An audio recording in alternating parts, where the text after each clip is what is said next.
Caminho da Perfeição de Teresa de Ávila, capítulo 10. Como não basta desapegar-se das coisas exteriores, se também não nos desapegarmos de nós mesmas, e como esta virtude caminha juntamente com a humildade. Depois de nos desapegarmos do mundo e dos parentes, e estando recolhidas aqui com as condições já mencionadas, pode parecer que já fizemos tudo e que não precisamos lutar contra mais nada. Ó minhas irmãs, não penseis assim, nem vos entregueis ao descanso. Seria como alguém que se deita tranquilamente depois de fechar bem as portas por medo de ladrões, mas deixa os ladrões dentro da própria casa. Já sabeis que não há pior ladrão do que aquele que está dentro de casa. Assim somos nós mesmas. Se não houver grande vigilância, e se cada uma, como em um assunto mais importante que todos, não se empenhar seriamente em contrariar a própria vontade, muitas coisas poderão roubar essa santa liberdade de espírito que deveria voar para o seu Criador sem estar carregada de terra e de chumbo. Grande remédio para isso é trazer continuamente à mente a vaidade de todas as coisas deste mundo e quão rapidamente tudo passa. Assim se desfaz o apego às coisas tão pequenas e passageiras, e o coração se volta para aquilo que nunca termina. Ainda que pareça um meio fraco, na verdade fortalece muito a alma. Também nas coisas muito pequenas devemos ter grande cuidado. Se percebemos que estamos nos apegando a alguma coisa, devemos procurar afastar o pensamento dela e voltá-lo para Deus. E Sua Majestade nos ajuda nisso. Ele já nos concedeu grande graça, pois nesta casa grande, parte desse caminho já está feito. Contudo, afastar-nos de nós mesmas e lutar contra nossas próprias inclinações é algo difícil, porque estamos muito unidas a nós mesmas e nos amamos muito. É justamente aqui que pode entrar a verdadeira humildade, porque esta virtude e aquela outra, o desapego, caminham sempre juntas. Parecem-me duas irmãs inseparáveis. Não são parentes dos quais eu aconselho afastar-se. Pelo contrário, devem ser abraçadas, amadas e nunca abandonadas. 3. Ó soberanas virtudes! Senhoras de tudo que foi criado, imperatrizes do mundo, libertadoras de todos os laços e armadilhas que o demônio prepara. Tão amadas de nosso Mestre Jesus Cristo. Quem possui essas virtudes pode enfrentar todo o inferno reunido e também o mundo com todas as suas ocasiões de pecado. Não deve temer ninguém, porque o reino dos céus lhe pertence. Não teme perder coisa alguma, pois não considera perda perder tudo. Tem apenas um temor, desagradar a Deus, e suplica ao Senhor que a conserve nessas virtudes para não perdê-las por sua própria culpa. Entretanto, essas virtudes têm uma propriedade muito particular: escondem-se de quem as possui. Assim, a pessoa que as tem quase nunca as percebe e dificilmente acredita que possui alguma delas, ainda que outros lhe digam. Mas ela as estima tanto que está sempre procurando cultivá-las e aperfeiçoá-las ainda mais em si mesma.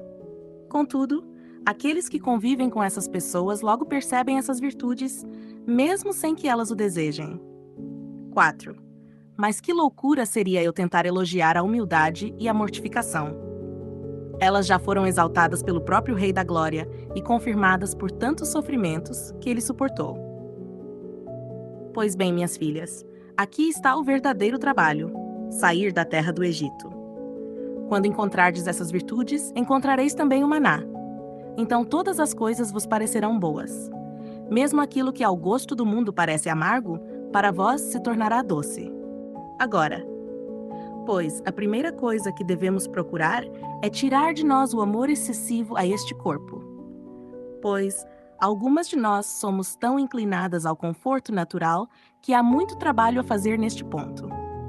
Somos também tão amigas da nossa saúde que é motivo até para louvar a Deus a guerra que essas duas coisas travam, especialmente entre as monjas e até mesmo entre aquelas que não o são.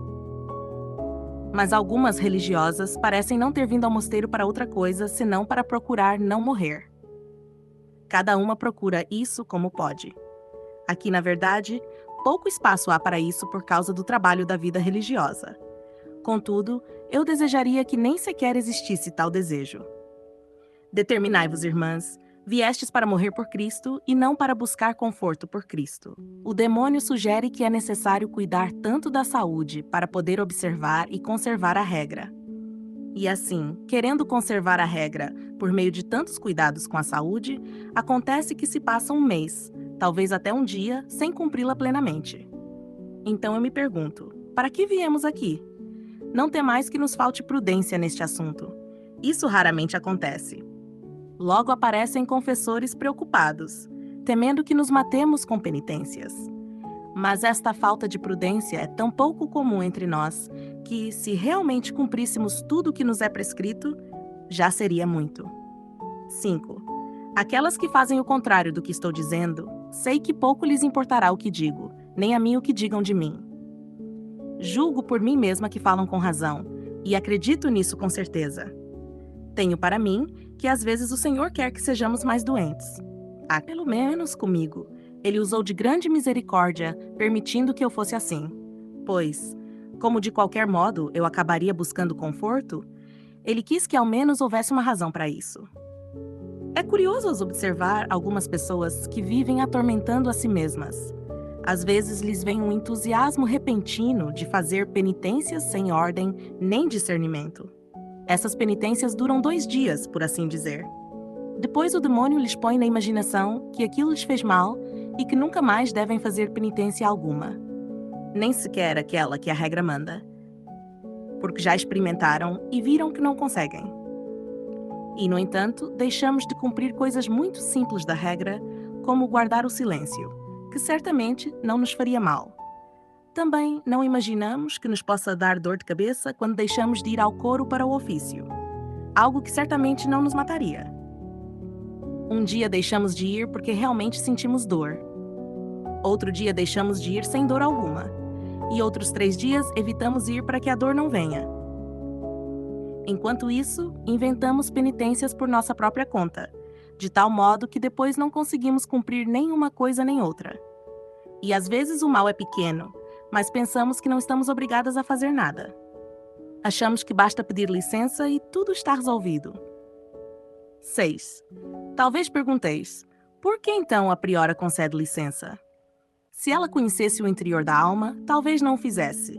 Mas como lhe apresentais a situação como verdadeira necessidade, e sempre aparece um médico que confirma o que dizeis, além de uma amiga ou parente que chora ao vosso lado, a pobre priora, mesmo percebendo às vezes que há exagero, que pode fazer?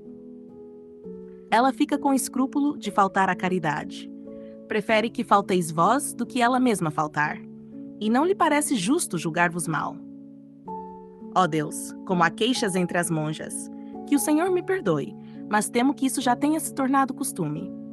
Digo estas coisas porque podem acontecer algumas vezes, e as coloco aqui para que vos guardeis delas. Pois, se o demônio começa a nos assustar com o medo de perder a saúde, nunca faremos coisa alguma. Que o Senhor nos dê luz para acertarmos em tudo. Amém.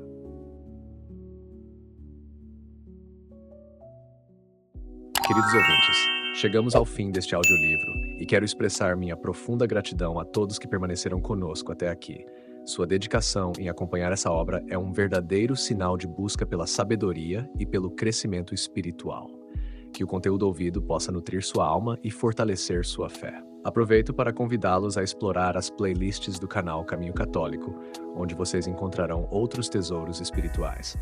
São obras que podem acompanhar e iluminar sua jornada, como Castelo Interior de Santa Teresa de Jesus, Confissões de Santo Agostinho, Palavras Bíblicas com o Evangelho comentado por grandes eclesiásticos, Filoteia de São Francisco de Sales, Tratado da Verdadeira Devoção à Santíssima Virgem de São Luís Maria de Montfort, A Imitação de Cristo de Tomás de Kempis e As 3 Idades da Vida Interior do Padre Garrigou Lagrange. Cada uma dessas obras oferece um caminho profundo de reflexão e conversão, e espero que possam encontrar nelas a mesma riqueza espiritual que proporcionaram a tantas gerações. Nosso canal está sempre aberto para quem deseja aprender e crescer na fé. Continue nos acompanhando e compartilhando essa jornada espiritual. Mais uma vez, obrigado por sua presença e que Deus abençoe a todos.